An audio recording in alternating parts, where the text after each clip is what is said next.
하나님 말씀 룻기 2장 8절에서 16절까지 보겠습니다.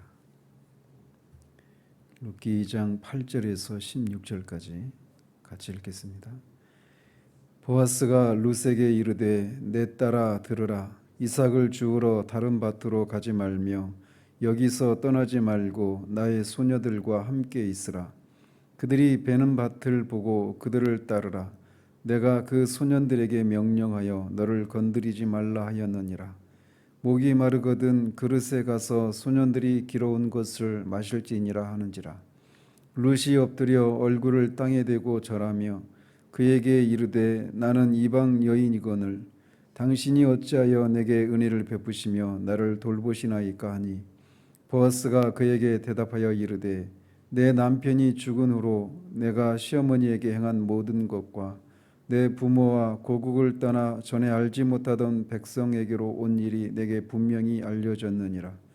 여호와께서 내가 행한 일에 보답하시기를 원하며 이스라엘의 하나님 여호와께서 그의 날개 아래에 보호를 받으러 온 내게 온전한 상 주시기를 원하노라 하는지라.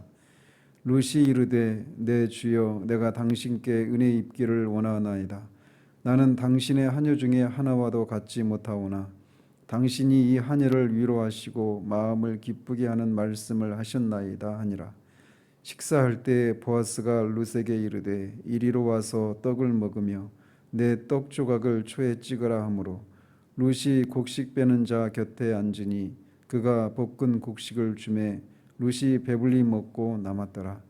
룻이 이삭을 주우러 일어날 때에 보아스가 자기 소년들에게 명령하여 이르되 그에게 곡식 단 사이에서 줍게 하고 책망하지 말며 또 그를 위하여 곡식 다발에서 조금씩 뽑아버려서 그에게 줍게 하고 꾸짖지 말라 하니라. 아멘. 어제는 룻과 보아스가 처음 만난 장면까지 우리가 살펴보았습니다. 우리가 방금 읽은 것처럼 보아스는 룻이라고 하는 사람을 직접 만나지는 못했지만 룻에 대해서 소문은 들어서 알고 있었던 것으로 보입니다. 그렇게 직접 만난 그 룻에게 보아스는 룻이 기대하지 못했던 호의를 베풉니다. 그래서 8절과 9절에 있는데 이삭을 주우러 다른 밭으로 가지 말고 자기 밭에서 다른 이삭 줍는 소녀들과 함께 있으라는 것입니다. 즉 룻이 다른 지주의 밭을 전전하지 않고 자신의 밭에서 일용할 양식을 충분히 얻을 수 있도록 해주는 그런 배려였죠.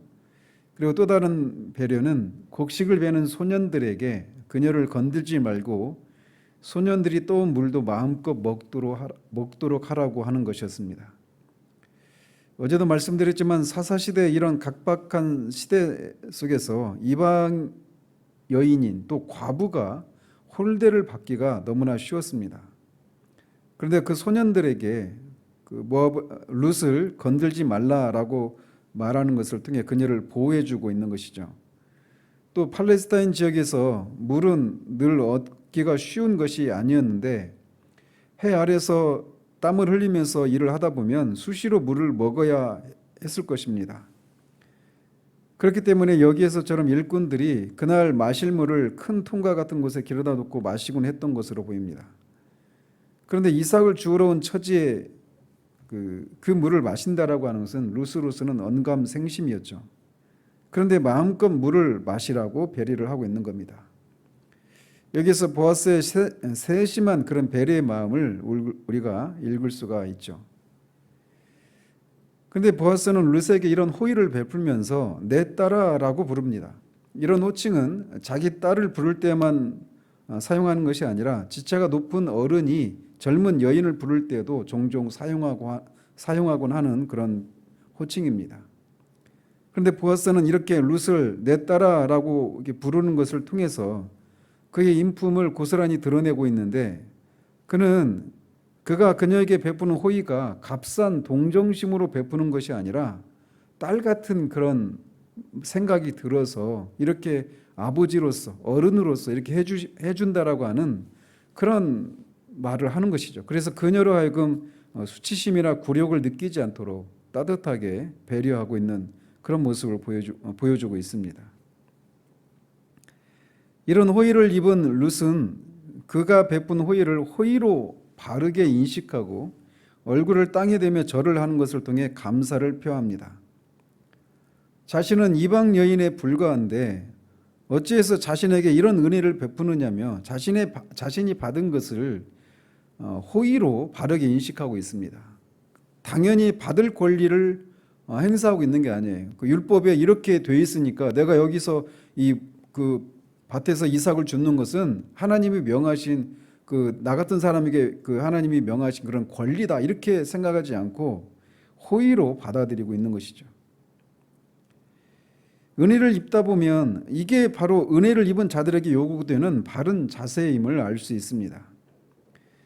은혜를 입다 보면 마치 그것을 자신의 권리로 여기고 자신에게 자신이 받을 권리에 합당하지 않은 그런 것이 있는 것처럼 막 그렇게 따지듯이 요구하는 그런 자세를 보일 때가 있는데 룻은 그렇지가 않았습니다. 룻의 이런 모습이 우리들에게서도 요구되는 모습이라고 할 수 있습니다. 하나님을 향해서도 그렇고 사람을 향해서도 마찬가지죠. 룻의 이런 모습을 보면서 보아스는 그녀에게 자신이 왜 그녀에게 이런 호의를 베푸는지를 설명을 합니다.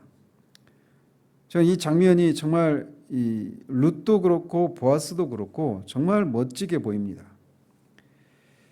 즉 인정받을 만한 가치를 소유하고 있는 룻도 멋지고 그 가치를 제대로 알아보는 보아스 또한 멋진 그런 사람이라고 개인적으로 생각을 합니다.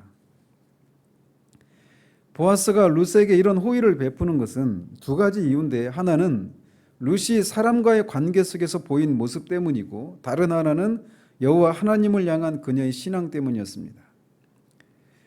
먼저 보아스는 룻이 그녀의 남편이 죽고 난 다음에 시어머니에게 행한 그런 사랑과 효성에 대해서 칭찬을 합니다.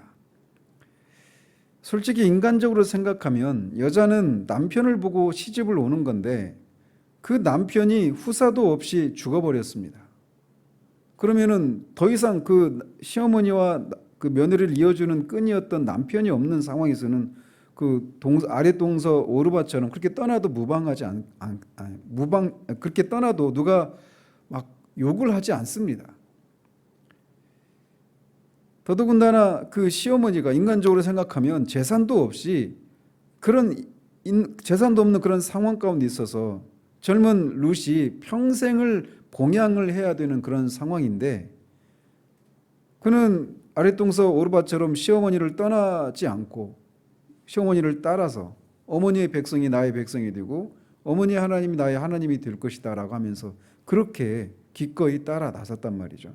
그리고 돌아와서도 이 이삭을 줍는 일이 어제도 말씀드린 것처럼 때로는 이방 여인으로서 멸시도 받을 수 있는 그런 일이고 고된 일이란 말이죠. 그리고 이런 상황에서 언제 그 상황이 바뀌리라고 하는 그런 보장도 전혀 없는 그런 상황인데 그렇게 와서 시어머니를 섬기고 있는 겁니다. 이것을 보아스가 귀하게 볼 수 있었던 것이죠. 그리고 그것에 대해서 칭찬을 하고 그런 이유로 이런 호의를 베푸는 겁니다. 또 룻은 그녀의 부모와 고국을 떠나 알지 못하던 백성, 즉 이스라엘로 들어오게 되었는데 그것은 단순히 어떤 이민을 오는 그런 정도의 차원이 아니라 자신의 민족신을 떠나서 민족신을 섬기던 것에서 돌이켜서 여호와 하나님을 섬기기 위한 그런 선택이었습니다. 어머니의 하나님이 나의 하나님이 되실 것이라고 하는 여호와 하나님을 향한 신앙의 결단으로 이곳에 온 것이에요. 그리고 12절에서 보아스가 말하고 있듯이 룻의 이런 선택은 여호와 하나님의 보호를 받고자 하나님의 날개 아래로 피한 그런 선택이었습니다. 그렇기 때문에 보아스는 이렇게 여호와 하나님의 보호를 받기 위해서 이런 어려운 결단을 한 룻에게 하나님께서 그녀의 선택에 보답하시고 상을 베풀어 주시기를 빌어주었습니다. 다시 말씀드리지만 저는 개인적으로 이런 보아스가 너무 멋지다고 생각을 합니다. 왜냐하면 룻의 이런 결단이 어떤 의미가 있는지를 그가 분명히 알고 제대로 볼 수 있었기 때문에 그렇습니다.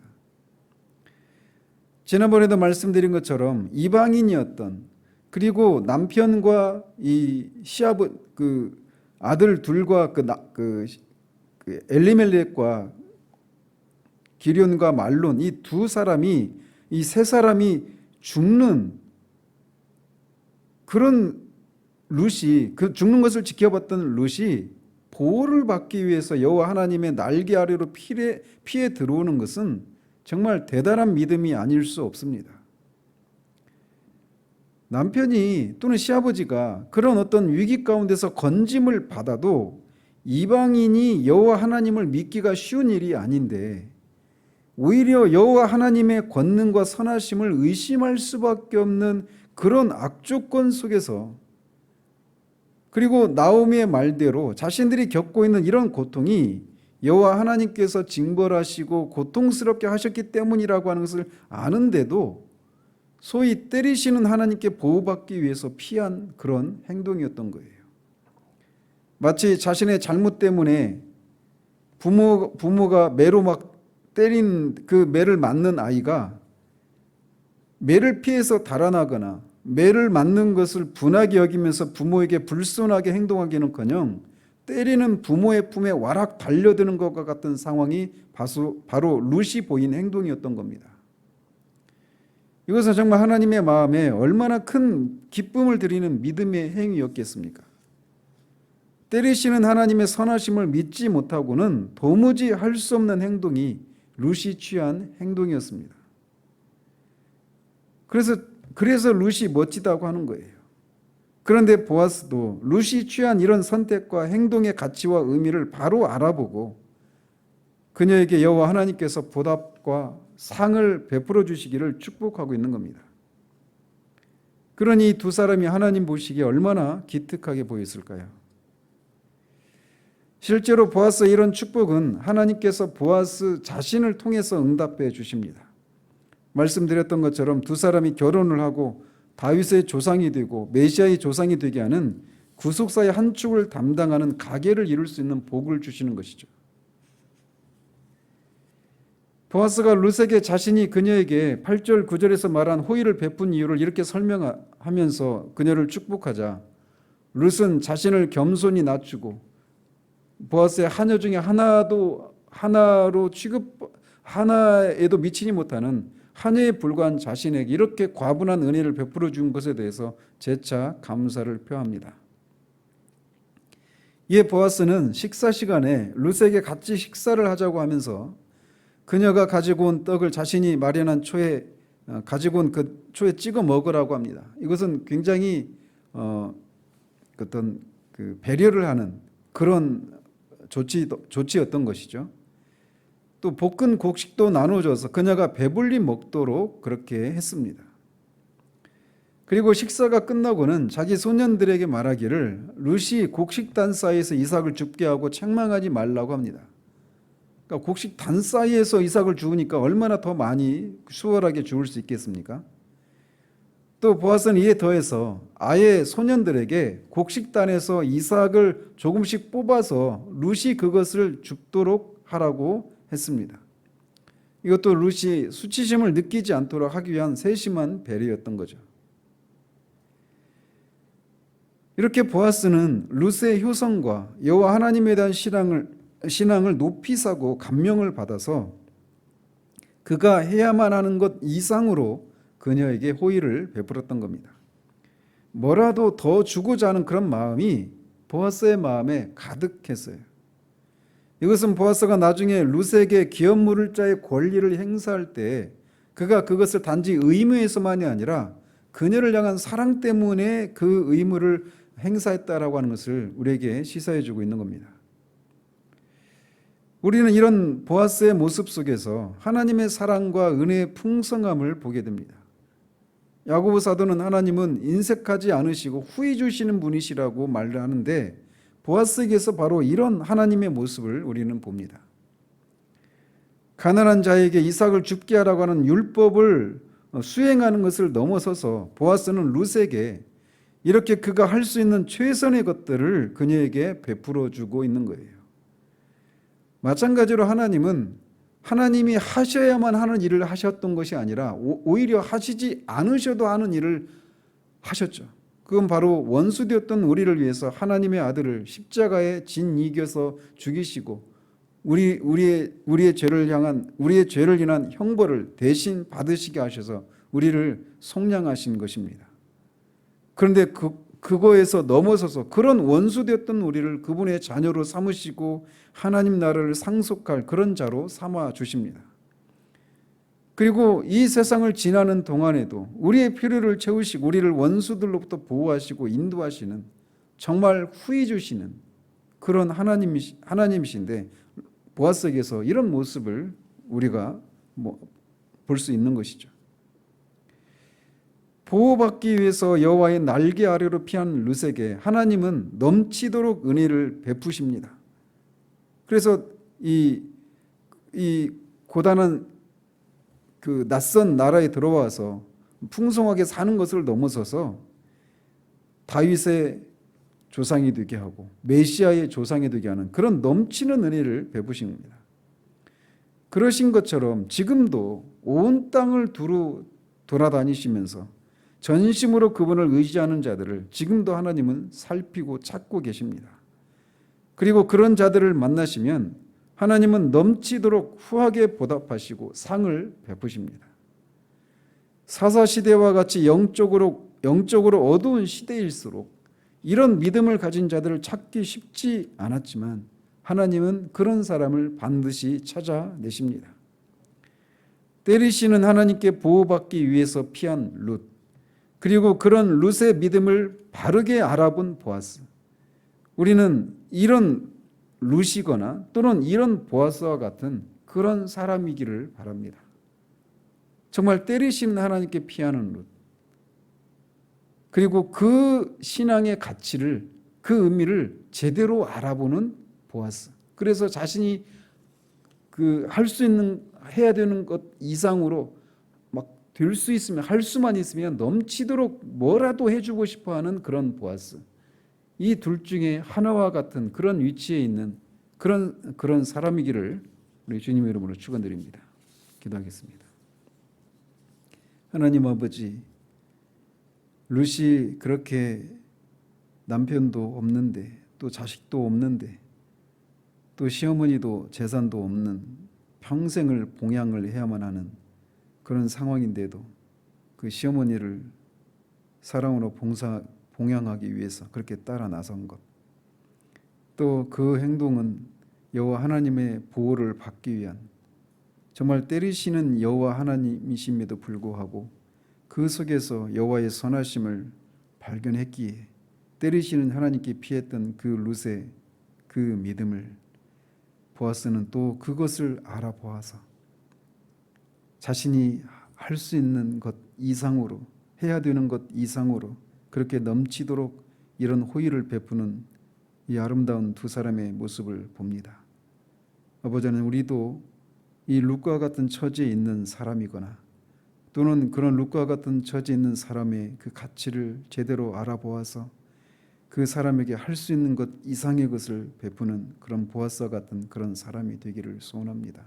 이 하루도 우리가 만나는 삶 속에서, 우리가 만나는 사람들 속에서, 또 그런 삶 속에서 룻이나 또는 보아스의 그런 위치에 있어서 그런 선택과 그런 호의를 베푸는 그런 우리들 되기를 소원하옵고 우리 주 예수 그리스도의 이름으로 기도합니다. 아멘.